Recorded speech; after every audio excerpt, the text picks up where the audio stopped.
Okay, so let's take a journey with me to fight for custody of a child that I already had custody of with a non-custodial, non-blood person because they want a check. Okay? Just remember that I want a check for it. Uh, my my youngest baby, which we do refer to as Snowman, um, when he was first born, I went through a bout of depression and postpartum. Uh, like 2 months into it, had eviction notice on my door, had a lot of things going on, needed to go to work, um, and I had no help from the father, of course. So I needed to go to work. A friend of mine, actually were godparents of my daughter, um, were going to help me out by keeping him for a little while until, I got back on my feet and got some things together. Then, and they did come and get him around about 2, maybe 3 months. Then I get a call stating that the person I originally sent my son to go stay with for a while, and again, this was never supposed to be permanent.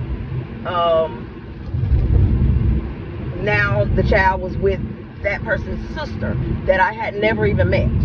Okay, she had interjected herself into this situation. So when I stated to them a few times that, okay, I don't really know her, I needed to get to know her, but this was not going to be a permanent situation. I just needed to, get back on track.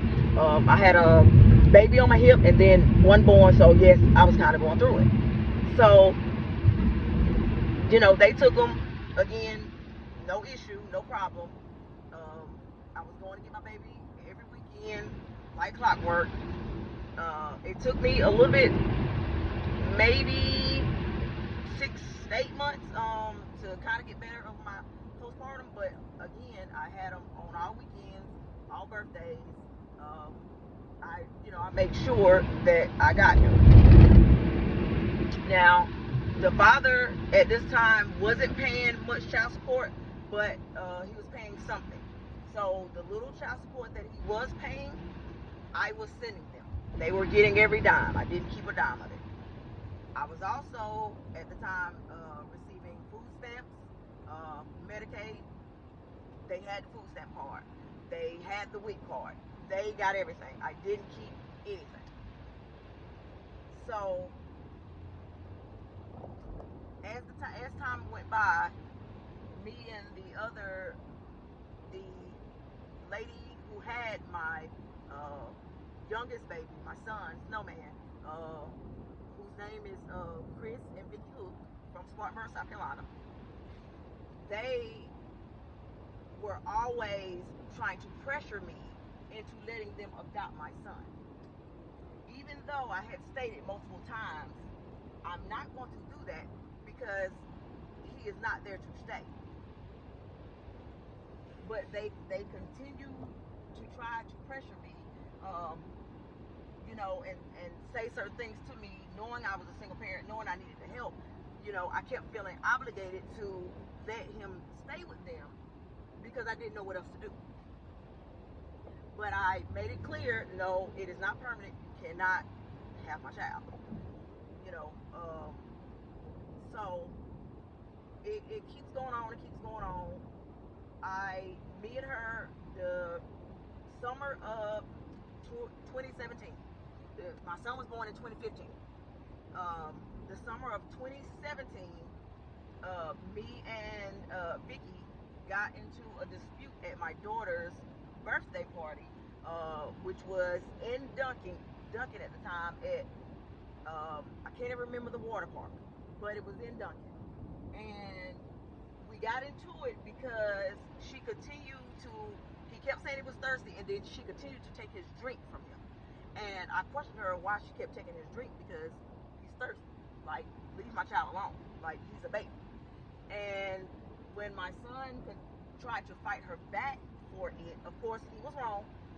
I did stop him, but then I do believe, I want to say her daughter, I really don't know, because again, I did not know her family like that. I knew her cousin, which was the godmother to my daughter, and I had known her for quite some time. But I want to say it was Vicky's daughter. She kept saying that she was going to pop my son, and I did turn and was like, "Bitch, you're going to pop who? Not mine. Because if he's with Vicky, you shouldn't be touching my child at all. That is a no-no. Like, nah, y'all not gonna be doing that, because I don't even do that." So I ended up taking him back home, and I kept him, with me for until about late 2019, maybe early 2020. I had him in like 2 different daycares. I went and picked him up every day, dropped him off every day. Yes, for some time, Vicky's husband, Chris, kept coming to my door, and I have witnesses because they were staying with me at the time. Kept coming to my door, begging for me to let my son come back.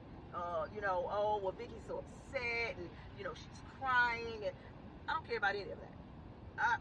I don't care about any of that. Like, this was not a permanent situation. I appreciate the help, but you all keep trying to pressure me. You all, I'm in distress, and you continue to, push me to give you my child. Like, no, that's not it. Like, and it's not like I was not doing it. Like, you had the food stamp card. You were getting all the food stamps I was getting. You were getting every child support check that came. Anytime I filed taxes, you got the money. So honestly, yes, you helped me, but I was also doing my part as the parent too, because I need to make sure my child was okay. I bought shoes, I bought clothes, food, everything. And again, I have receipts, I have witnesses, all of it. So early 2020, I got real bad sick with my gallbladder, and I had to get it removed. But the surgery did not go as planned. I didn't heal correctly due to the fact that the doctor left a gallstone in my bowel. So it ended up some type of condition to where the bowel backed up into my bowel duct, and it was leaking out on my insides, and I developed pancreatitis. Tried to get up one morning and couldn't walk. Didn't know what was wrong. Like, everything from my lower half was numb. I couldn't feel anything. And I really don't like going to the doctor on a regular basis. So I literally, like, dealt with it for 3 days. Like, not being able to walk, in pain, didn't know what was wrong. So finally, I did call the emergency room. I did call the ambulance. Me and my friend Keisha, they got me to the ER. They saw that I had pancreatitis, and said that they had to have emergency surgery. And they literally had emergency surgery within hours of me coming to the emergency room, because that's how bad it was, undoubtedly. So they did that, and I had to stayed in the hospital for quite some time after that. They ended up putting a stent in my lower bowel in order, I guess, to let the whatever type of sickness I had, like, it was leaking out. So they had to put a stent in my lower bowel, which I had to leave in there for a little while, and then I had to go back in and get that taken out a little bit later. But as I said, it took me some time to heal. It took me quite a long time to heal from that. I even tried to go back to work, and I literally worked for maybe like a month, and I couldn't stand up. Like, I just couldn't do it. So I had to go back out of work, and I had a few rough patches after that, because again, I couldn't work, and I was extremely sick. So I did let him go back to stay with Chris and Vicky for a short while, because I was extremely sick. I was in and out of the hospital. So me not working, I didn't have job. I wasn't, able to pay bills like I needed to. So I did go stay with a family friend at the time, for me and my oldest son. So, and my daughter was, with her godparents at the time, who later on ended up um, pressuring me to um, let them adopt my daughter under distress. Even though I told the lawyer and have a witness and have the paperwork that I did not feel comfortable signing the papers, but they proceeded with the adoption anyway. So even then, still giving them money, still giving them my stamps, still buying things. When I had a little money, buying things for my minor children. So for a while, you know, me and Vicky did not talk. I only communicated through her husband because I would not talk to her because she's overbearing and she wants it her way, and I just was not okay with that. But I needed the help, so I was going to take the help, and her husband would say little slick stuff to me on the side or whatever, and I would kind of brush it off, let it go on one ear and out the other, because it was sexual in nature, and I'm not that type of person. So I would let it brush off, but then when he found out I was getting prescription pain pills, um, he wanted to get some, and he got them from me quite a few times, as well as saying that he was not allowed. His doctor did not allow him to have prescription pain pills because he did have a back injury. He said something about a wreck, um, but they did not allow him to have prescription pain pills because of I guess I don't know if he was addicted. I don't know what that situation is. I can't even lie. I won't lie. Don't know that whole situation. That is just what he said. So I would give it to him. And again, I was wrong. Same as anybody. It is what it is. But and then he would tell me not to tell Vicky or Vicky's cousin, which was the godparents of my daughter, because he didn't want them to know. So why he didn't want them to know, again, like I said, don't know if he had been an addict. I don't know if something of like that was going on. I can't lie. I won't lie. So again, they continue to help me with my son. They continue to get the child support payments that the father sent.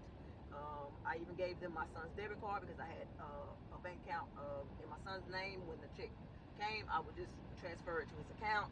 They had the card, they had the food stamp card, they had the WIC card, they got money, they had it all.